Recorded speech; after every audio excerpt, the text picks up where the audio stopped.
What's up everybody? Idle Survivors just did a pretty big update today, so I wanted to go over the patch notes, see what's been added or changed while giving my opinion. I'm pretty excited about this when I read them over. Jumping into the game, let's get it.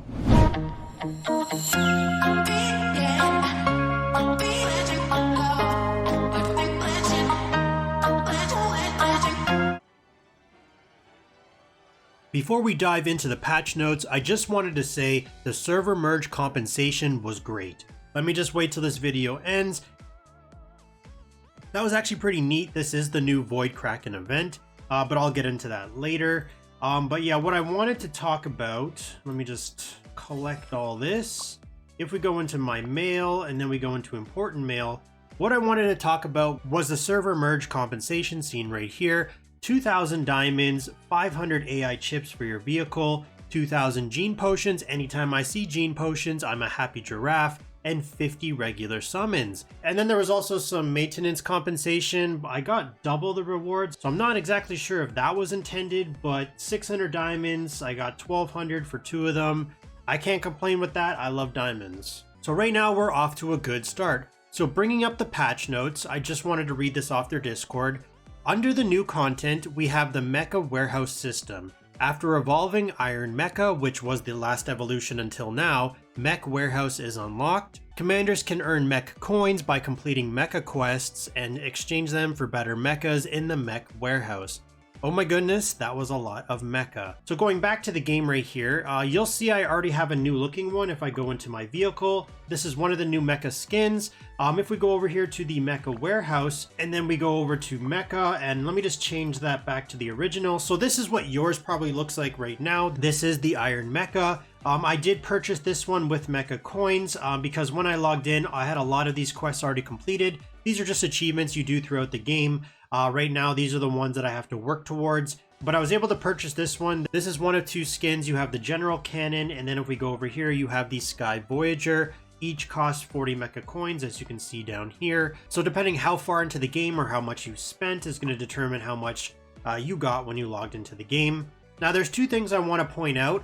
You get a base amount of stats when you unlock one or both of them, plus more when you equip them. So if you look up here, you have the mecha stats, you got some attributes, and then I also have the equip attributes. If I go back to my original one and I switch and I go back, you can see I no longer get that damage bonus of 1%. So I'm just going to switch that, and then I gain some more combat power. So I'm not exactly sure if you can equip both of these mechas at once, so you can get both of the equipped attributes. I'm not exactly sure how that works, but obviously 1% isn't game changing. It's not going to be a make it or break it content update where you're going to feel like you're forced to get this right away. And then the second thing I wanted to point out is each mecha has a weapon you can unlock for more mecha coins. So if we look at the General Cannon, the one that I just unlocked, he has a strike cannon. As you can see this, if you redeem this, you're going to gain more stats. It costs 200 mecha coins and it has PvP bonuses. Personally, for me, this is the go-to one, as the majority of your rewards you're going to want to target comes from PvP game modes. The Sky Voyager, however, if we click on that and we go into the Wing Zero, this looks like it can't be purchased with mecha coins and it's going to cost 100 USD. That's a lot of money. Keep in mind, this is also PvE focused. As you can see by the damage bonuses, in my opinion, don't worry about this one unless you're like an absolute whale, meaning you're spending very heavily on this game. In my opinion, you can just work towards the General Cannon and then the Strike Cannon weapon at your own pace. It's going to be hard, but it's an idle game, so it's going to be a grind. Once you get stuck in the game, those achievements for the mecha coins are going to take a long time. Plus they're, if we go to them right now, plus they're only 1 coin each. If you do want to spend money, the mecha perk, if we open that up right now, the mecha perk is going to cost, I believe, 10 USD, and this is going to give you 2 daily challenges. If we go back to the quest, you can see they're locked for me because I didn't purchase it, but one is simply to log into the game, and the other is doing 20 regular summons each day. This pack, if we open it back up, this pack lasts 15 days, so if you do everything, that's going to be 30 mecha coins, plus you get 10 as a bonus purchase. So for 10 USD, you're going to be getting 40 mecha coins. That's not a lot when the weapon costs 200, not including the achievements you may get for more coins. There is also additional packs ongoing. If we go over to the events, and then we go into the mecha pack, you can see there are packs here to buy more mecha coins. This is your choice if you want to buy these or not. I think this mecha update is fine as it gives long-term goals for achievements. As you see down here, there is quite a lot of them to aim for without this being too game-breaking. Next up is they added the blue toy dismantle feature. Excess toys can be dismantled into toy parts, which can be exchanged for higher level toys in the toy shop. So this was definitely needed. I mentioned this in my Joy-Coin summons video in terms of merging together to form a better quality, but this works as well. If you go to the main screen, you can click this little button right here, and then you can go over here to toy dismantling, and this is where you're going to see what the update did. What I will say is I just wish you could dismantle whatever you want. Why limit this to just blue toys? Why can't I dismantle purple or even golden toys for more toy parts? If we click on the blue toy, one is going to give you 10 toy parts, so why can't one purple give you 20? Why can't a golden give you 30 or something like that? Let us decide what we want to do with the items we've already obtained. I think this would have been better, and I hope they add in this feature. If you go to the shop right here, you're going to see you can only buy red toys. I think this is fine, but I have seen players saying you should be able to get exclusive toys. Red toys are fair and give a lot of power, but I didn't think they would do exclusives since that's going to be their paywall item or long-term attainability from a free-to-play / low spender. Blue toys you're going to gain from the fun gacha or the crane summons. Overall, this is a nice addition to the game, so we can now actually do something with these useless blue toys, but hopefully they allow you to dismantle purple toys or even golden toys like I said in the future as well. And then we have introduced a brand new server merge event called the Kraken Invasion, which was that little animation at the beginning of the video. So there's a bit to unpack here. If we click on the event, there's a lot going on. First thing is this right here. This is the Void Kraken. I thought this was going to be like a world boss where you made a lineup and you did damage to it and you were given a score for the leaderboards. It turns out all this is a simple click and then you get random resources. So if I click this, I'm going to get 25 gene potions. It actually looks like it's just gene potions, which is fine. I need a lot of those, but yeah, that's I don't know, that's a little bit disappointing for me. However, I do like how this is a server event. So these milestone chests right here can be collected by everyone, I'm assuming in your given merge bracket. So for me, I'm on server 5 with this update. They just recently grouped 1 to 16 together. There are also individual rankings. If you click the ranking up here, you can go to ranking rewards. The top 3 are going to be able to get some neat frames. It would have been nice for everyone to get a frame, but it is what it is. And then you also get a box of resources to choose from. The higher the ranking, the more boxes you get. If we click on them, you can get a bunch of stuff here, but I think everyone is definitely going to choose gene potions. For the milestone chests, if we click the first one, because it looks like this is unlocked for me, you're going to get 500 diamonds. Then the next one's 500 diamonds. The next one is a Void Kraken avatar, and then another Void Kraken avatar. So honestly, not the best rewards considering the total attacks required. 15,000 total attacks for basically 1k server diamonds. I honestly feel their avatar icons need some work. If we go to the main screen here and open up mine, you can see right here, we'll open up the one I'm using. So for my Lord of Thunder, all I'm getting is flat stats, and it's not even a lot. You can see right here I'm getting all heroes attack plus 180. And the next rank up for this requires 8 total copies, and the only way I know of how to get these is from Interstellar. So yeah, the Void Kraken avatar should have just been included in the daily logins, which I'm going to get into soon. But the one thing I wanted to cover was how do you get attacks. One way is completing daily challenges. So if we click on Battle Manual, you can see right here if you're a new player, this is a similar style event to the War Ceremony for the Outlaw Arrow Hero. Don't feel pressured to complete all of them as you will have access to these for the entire duration. You can complete day 1 challenges on day 6. Each day has a specific currency, as you can see by the icons down here, and from day 1. The first one is arena coins, as you see right here.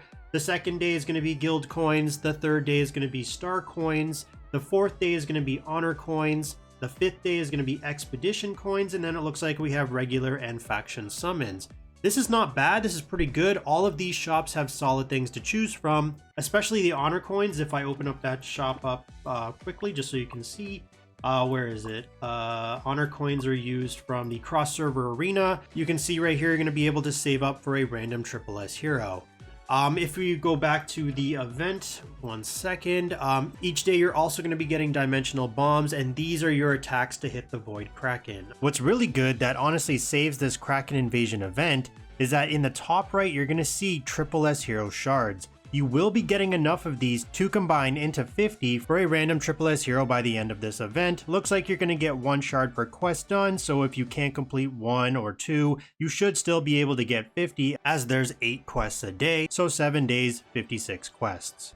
There's also a rally order. If we go down here to rally order, with more daily challenges, as you can see right here, that's going to allow you to progress through the different tier levels, collecting more rewards, including more dimensional bombs, as you can see right here. There is a free pass, which is the left side, and then a paid pass, which is the right side. Then we have the dimensional supply box, which is just going to be your daily logins. Honestly, some of these are actually quite good. We've got diamonds, we've got summons, we've got vehicle upgrades. Especially on day 1, we got an Ascension Elixir. I believe this used to be called an Ascension Agent, but this is going to be the real struggle that you're going to encounter when you're trying to ascend those vehicle stars. You have the Preparation Pack, which is just going to be event deals. You can scroll through these when you want. Up to you if you want to spend on them. We have total top-up rewards, which if I look at the very bottom here, it's starting to get very pricey. Like, look at these numbers. I believe this is my currency. That's around, like, I think 530 US. You're going to be able to get all of these rewards. Sheesh, that's crazy. These are collectibles if you weren't aware of what those are. If you go to your war museum and then you go into alien collectibles, it's going to be these things right here. Basically, they're flat stats. Once you bring them up to 5 stars, you get a special buff, and this is going to increase those stats further while also adding in something else. As you can see, this is going to give you a 2% increase for AFK War XP. Overall, this new merge event, the Kraken Invasion, it's okay. I think they could have done a lot better. As for the optimization changes, I just wanted to highlight the first 2 points. Modified the skills of toys to be activated at the beginning. This is really good. If I open up one of my heroes right here, where do we got? What do we got? Golden toy. No, that's not the one I want to show. Here we go. As you can see right here, it is now triggered at the beginning of the battle. Before this update, this didn't do this. Purple and golden DPS toys wouldn't activate at the beginning. They had to wait for a specific duration. The support toys, for some reason, did activate at the beginning. This change was much needed, so those quality DPS toys got a buff. Then it says optimize the effects of exclusive toys. Let me just open up my Lord of Thunder. So if we look at my Lord of Thunder and we click on the exclusive toy Lightning Spear, before all I remember was it having this exclusive effect seen right here when equipping this on the designated hero, although I do think this was ignored death before. Now it says basic attack restores energy. I'm not entirely sure, but what I definitely don't remember seeing is if we scroll down all the way here, the toy skill actually has an exclusive effect as well now. So not only do you have a really strong toy skill, but you have an exclusive effect when you obviously equip this on the designated hero. So this is Lord of Thunder's toy, it's on Lord of Thunder. Both of these have been activated. It says basic damage plus 10% attack, and it decreases the enemy's energy by 20 points. This is going to vary depending on the exclusive toy, because if we go to my, say, Holy Bishop, and then we look at his exclusive toy, it looks like his shield gets a buff, and then he also removes 1 debuff. This is actually pretty game changing. This makes exclusive toys that much stronger when they were already really strong. And the last thing was balance the watch skills, which I don't see any changes. It must be specific skills that I have to look into more closely. I wrote down all of the values for all the watch skills and everything prior to this update, which I will compile into a Google document and share in my video description eventually when I get some time. But quickly glancing over some of these, if I look at this one or this one, I go to recast and I can click this. It doesn't look like anything was added. The values seem to be the same compared to what I wrote down prior to this update. I hope in the future they release more detailed patch notes and not simply say balanced watch skills or optimized effects of the exclusive toys. List all the changes with the before and after values so we can compare them and I don't have to dig through everything. Overall, this update was good. I still want to see a lot of things added or fixed, but they slowly keep heading in the right direction. I have been recording my summons for this Wish Summon event, which I will be releasing when this is over. But as always, thanks for watching and stay tuned for the next one.